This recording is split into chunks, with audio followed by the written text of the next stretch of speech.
حجاز و یمن اور عراق و خراسان والوں نے یزید کی موت کے بعد حضرت عبداللہ بن زبیر کے دستن مبارک پر بیعت کی، اور شام و مصر کے لوگوں نے یزید کے بیٹے معاویہ کو اس کا جانشین مقرر کیا۔ معاویہ اگرچہ یزید پلید کا بیٹا تھا، مگر نیک و صالح تھا اور باپ کے بارے کاموں سے نفرت کرتا تھا۔ بیماری کی حالت میں اسے تخت پر بیٹھایا گیا، جو آخری دم تک بیمار ہی رہا۔ اس نے کسی طرف فوج کشی کی اور نہ کوئی دوسرا اہم کارنامہ سر انجام دیا، یہاں تک کہ صرف 40 روز دبیا 3 ماہ کی حکومت کے بعد 21 سال کی عمر میں انتقال کر گیا۔ آخری وقت میں لوگوں نے کہا کہ کسی کو خلیفہ نامزد کر دیں۔ معاویہ نے جواب دیا کہ میں نے خلافت میں کوئی حلاوت نہیں پائی، تو پھر اس کی تلخی میں کسی دوسرے کو کیوں مبتلا کروں۔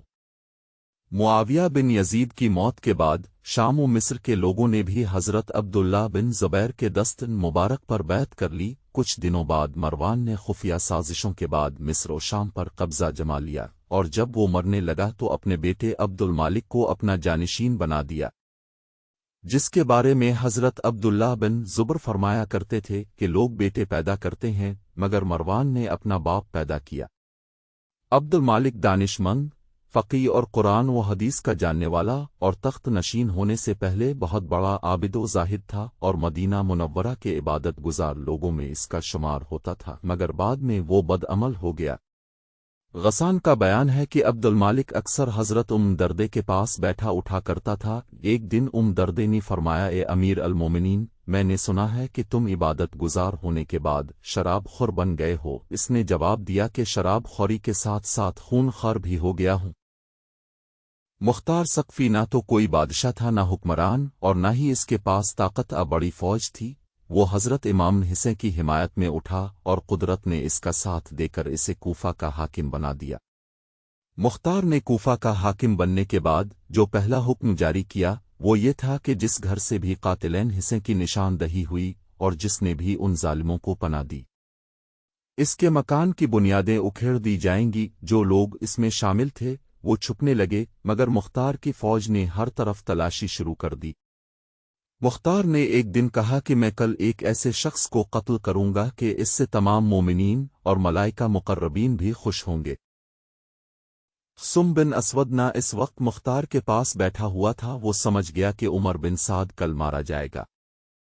مکان پر آ کر اس نے اپنے بیٹے کو سعد کے پاس بھیج کر اطلاع کر دی کہ تم اپنی حفاظت کا انتظام کرو، مختار کل تمہیں قتل کرنا چاہتا ہے۔ مگر مختار چونکہ اپنے خروج کے ابتدائی زمانے میں ابن سعد سے نہایت ہی اخلاق کے ساتھ پیش آتا تھا، اس لیے اس نے کہا مختار ہمیں نہیں قتل کرے گا۔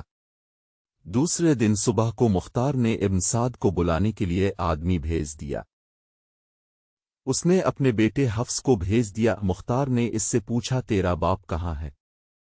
اس نے کہا وہ خلوت نشین ہو گیا ہے، اب گھر سے باہر نہیں نکلتا۔ مختار نے کہا اب وہ غرے کی حکومت کہاں ہے جس کے لیے فرزند رسول کا خون بہایا تھا؟ اب کیوں اس سے دستبردار ہو کر گھر میں بیٹھے ہو؟ حضرت امام حسین کی شہادت کے دن وہ کیوں نہیں خانہ نشین ہوا تھا؟ پھر مختار نے اپنے کوتوال ابو عمرہ کو بھیجا کہ ابن سعد کا سر کاٹ کر لے آئے۔ وہ ابن سعد کے پاس گیا اور اس کا سر کاٹ کر اپنی قبا کے دامن میں چھپا کر مختار کے پاس لایا اور اس کے سامنے رکھ دیا۔ مختار نے حفص سے پوچھا پہچانتے ہو یہ سر کس کا ہے؟ اس نے انا للہ و انا الیہ راجعون پڑھ کر کہا یہ میرے باپ کا سر ہے، اور اب ان کے بعد زندگی میں کوئی مزہ نہیں۔ مختار نے کہا تم ٹھیک کہتے ہو اور تم زندہ بھی نہیں رہو گے۔ پھر اسے بھی قتل کر دیا اور کہا باپ کا سر حسین کا بدلہ اور بیٹے کا سر علی اکبر کا بدلہ، اگرچہ یہ دونوں ان کے برابر کبھی نہیں ہو سکتے۔ خدا کی قسم، میں اگر قریش کے 3 دستے بھی قتل کر ڈالوں تب بھی وہ حسین کی انگلیوں کے برابر نہیں ہو سکتے۔ پھر مختار نے ان دونوں کے سر حضرت محمد بن حنفیہ کے پاس بھیج دی۔ مختار نے اپنے کوتوال ابو عمرہ کو چند ساتھیوں کے ساتھ اس کی گرفتاری کے لیے بھیجا۔ ان لوگوں نے آ کر خولی کو گھر سے گھیر لیا۔ جب اس بدبخت کو معلوم ہوا تو وہ اپنی کوٹری میں چھپ گیا اور بیوی سے کہہ دیا کہ تم لائلمی ظاہر کر دینا۔ کوتوال نے اس کے گھر کی تلاشی کا حکم دیا۔ اس کی بیوی باہر نکل آئی۔ اس سے پوچھا گیا کہ تمہارا شوہر کہاں ہے؟ چونکہ جس وقت خولی امام حسین کا سر لایا تھا وہ اس کی دشمن ہو گئی تھی۔ اس نے زبان سے تو کہا کہ مجھے معلوم نہیں کہ وہ کہاں ہے، مگر ہاتھ کے اشر بڑھیے سے اس نے چھپنے کی جگہ بتا دی۔ سپاہی اس مقام پر پہنچے اور دیکھا کہ سر پر ایک ٹوکرا رکھے زمین سے چپکا ہوا ہے۔ اس کو گرفتار کر کے لا رہے تھے کہ مختار کوفہ کی سیر کے لیے نکلا ہوا تھا، راستے میں مل گیا۔ اس نے حکم دیا کہ خولی کے گھر والوں کو بلا کر ان کے سامنے شاہراہ عام پر اس کو قتل کیا جائے۔ پھر اس کو جلایا گیا اور جب تک اس کی لاش جل کر راکھ نہیں ہو گئی مختار کھڑا رہا۔ مسلم بن عبداللہ زیبی کا بیان ہے کہ جب حضرت حسین کے مقابلے میں کربلا جانے والوں کو پکڑ پکڑ کر مختار قتل کرنے لگا تو ہم اور شمر بنزی الجوشن تیز رفتار گھوڑوں پر بیٹھ کر کوفہ سے بھاگ نکلے۔ مختار کے غلام زربی نے ہمارا پیچھا کیا، ہم نے اپنے گھوڑوں کو بہت تیز دوڑایا مگر زربی ہمارے قریب آ گیا۔ شمر نے ہم سے کہا کہ تم گھوڑے کو الفاع دے کے مجھ سے دور ہو جاؤ، شاید یہ غلام میری طاق میں آ رہا ہے۔ ہم اپنے گھوڑے کو خود تیزی سے بھگا کر شمر سے الگ ہو گئے۔ غلام نے پہنچتے ہی اس پر حملہ کر دیا۔ پہلے تو شمر الف کے وار سے بچنے کے لیے گھوڑے قدتا رہا مگر جب زربی اپنے ساتھیوں سے دور ہو گیا تو شمر نے ایک ہی وار میں اس کی کمر توڑ دی۔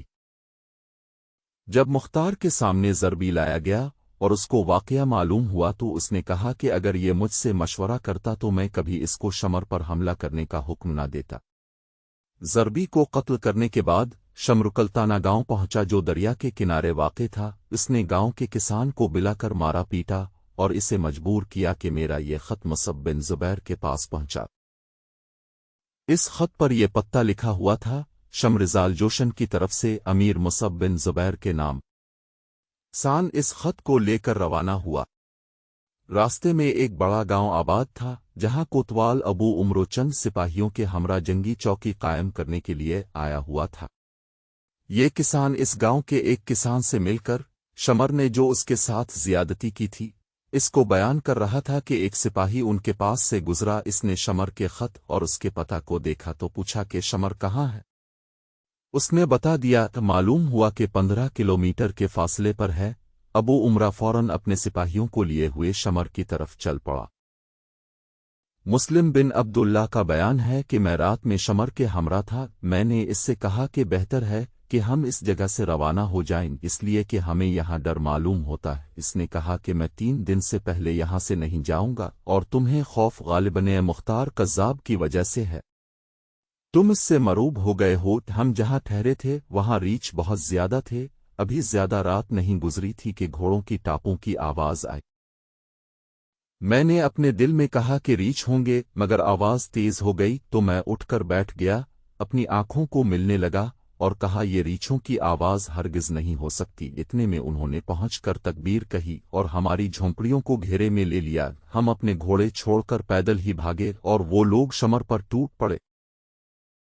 شمر جو پرانی چادر اوڑے ہوئے تھا اور اس کے برس کی داغوں کی سفیدی چادر کے اوپر سے نظر آ رہی تھی۔ وہ کپڑے اور زرہ وغیرہ بھی نہیں پہن سکا، اسی چادر کو اوڑے ہوئے نیزے سے ان کا مقابلہ کرنے لگا۔ ابھی ہم تھوڑی ہی دور گئے تھے کہ تکبیر کی آواز کے بعد ہم نے سنا کہ اللہ نے خبیث کو قتل کر دیا۔ پھر ان لوگوں نے اس کے سر کو کاٹ کر لاش کو کتوں کے لیے پھینک دیا۔